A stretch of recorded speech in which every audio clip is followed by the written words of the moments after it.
Sahabat Fresh Juice, sesaat lagi kita akan mendengarkan Fresh Juice Rabu 28 Februari 2024 bersama Dr. Robert Reverze dari Denpasar, Bali. Selamat mendengarkan.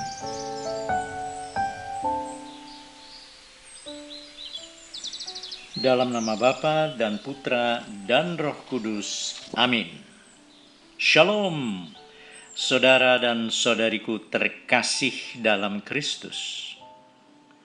Kita sedang ada dalam masa puasa menjelang Paskah. Meskipun secara lahir kita berpuasa makanan, namun ajaran Tuhan tidaklah selalu mengutamakan hal-hal menyangkut peredaman dorongan dan nafsu badaniah. Seperti yang bisa kita baca dalam Injil hari ini, yang diambil dari Matius 20 ayat 20 hingga 28. Dimuliakanlah Tuhan. Pada waktu Yesus akan pergi ke Yerusalem, ia memanggil ke-12 muridnya tersendiri dan berkata kepada mereka, "Sekarang kita pergi ke Yerusalem, dan Anak Manusia akan diserahkan kepada imam-imam kepala dan ahli-ahli Taurat, dan mereka akan menjatuhi dia hukuman mati. Mereka akan menyerahkan dia kepada bangsa-bangsa yang tidak mengenal Allah, supaya ia diolok-olok, disesah, dan disalibkan.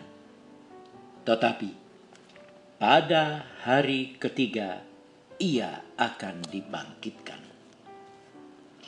Maka datanglah ibu anak-anak Zebedeus beserta anak-anaknya kepada Yesus, lalu sujud di hadapannya untuk meminta sesuatu kepadanya. Kata Yesus, "Apa yang engkau kehendaki?"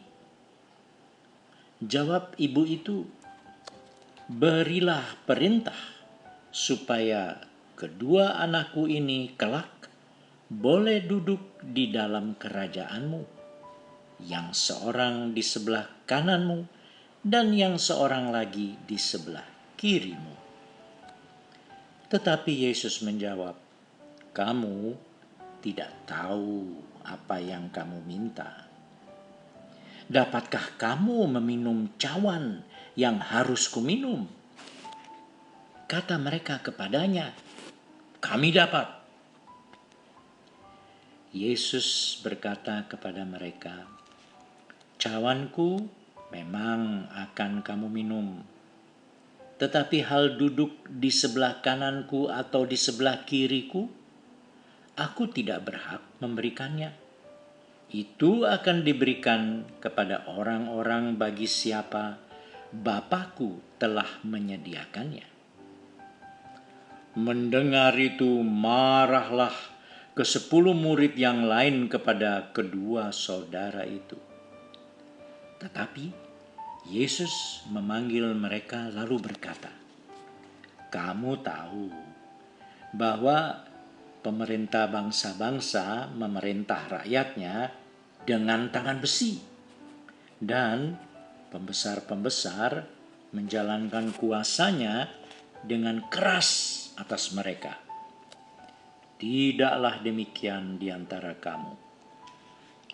Barang siapa ingin menjadi besar di antara kamu, hendaklah ia menjadi pelayanmu.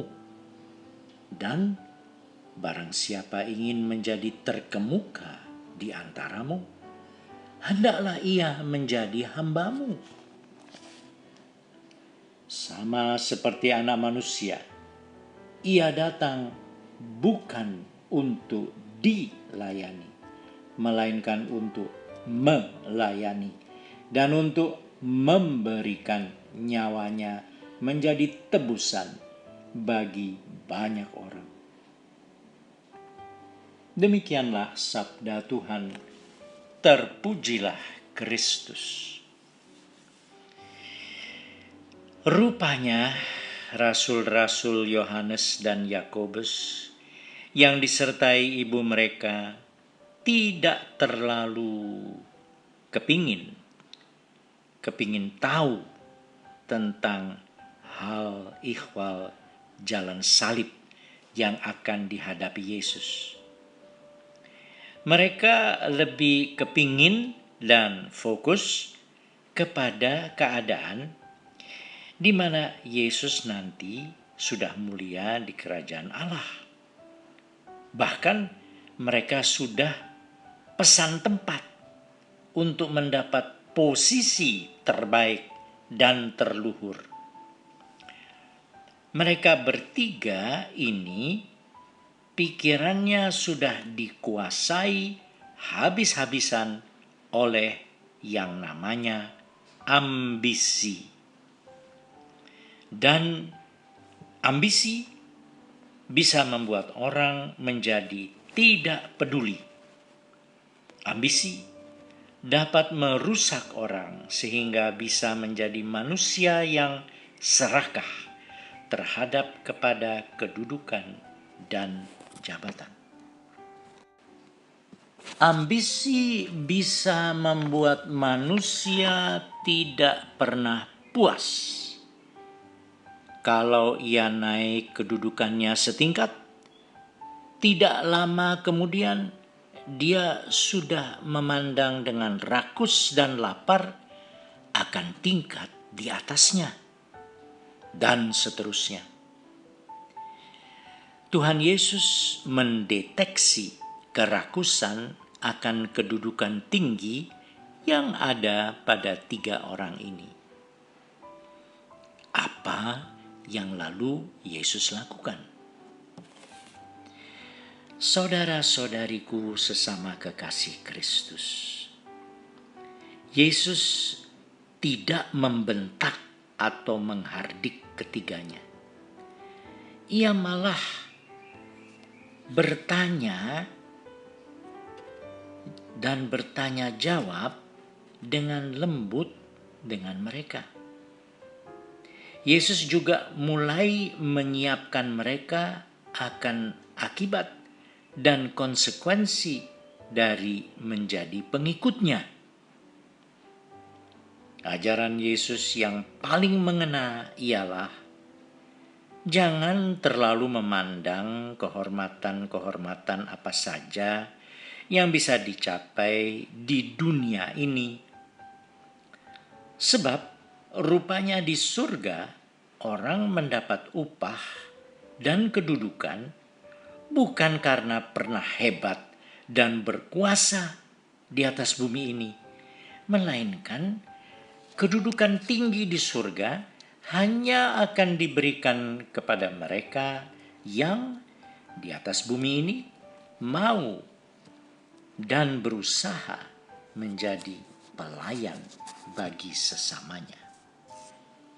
Mendengar permohonan Yohanes, Yakobus, dan ibu mereka, marahlah ke-10 murid yang lain. Lu, mengapa marah? Begini, saudara-saudariku terkasih. Mereka itu marah karena sebenarnya mereka melihat diri mereka sendiri dalam permohonan 3 orang itu. Ya, inilah yang dalam bahasa ilmu jiwa disebut sebagai proyeksi. Sebab sebenarnya dalam hati mereka juga ada semacam keinginan untuk mendapatkan kedudukan tinggi. Oleh penolakan halus dari Yesus, mereka lalu sadar bahwa keinginan seperti itu tidak pada tempatnya. Mestinya mereka itu lalu insyaf akan kekeliruan pikir dirinya ini, lalu mawas diri akan kekeliruannya. Tetapi karena ego mereka besar dan mereka tidak mau mengakui bahwa hasrat hati mereka itu salah, mereka lalu menimpakan hal itu kepada ketiga orang itu. Saudara-saudariku sesama kekasih Tuhan, marilah kita belajar mengenali hasrat-hasrat keliru dan tidak beraturan yang ada dalam diri kita. Setelah mengenali hasrat-hasrat keliru itu, marilah kita dengan rendah hati mau mengakuinya, lalu bertobat. Inilah 40 hari kesempatan untuk kita masing-masing berhenti menunjuk-nunjuk orang lain sebagai berkeinginan buruk, padahal diri kita sendiri mungkin memiliki macam-macam hasrat buruk seperti itu. Mari bertobat. Kerajaan Allah sudah dekat. Amin. Dalam nama Bapa dan Putra dan Roh Kudus. Amin. Sahabat Fresh Juice, kita baru saja mendengarkan Fresh Juice Rabu 28 Februari 2024. Terima kasih kepada Dr. Robert untuk renungannya pada hari ini. Sampai berjumpa kembali dalam Fresh Juice edisi selanjutnya. Tetap semangat, jaga kesehatan, dan salam Fresh Juice.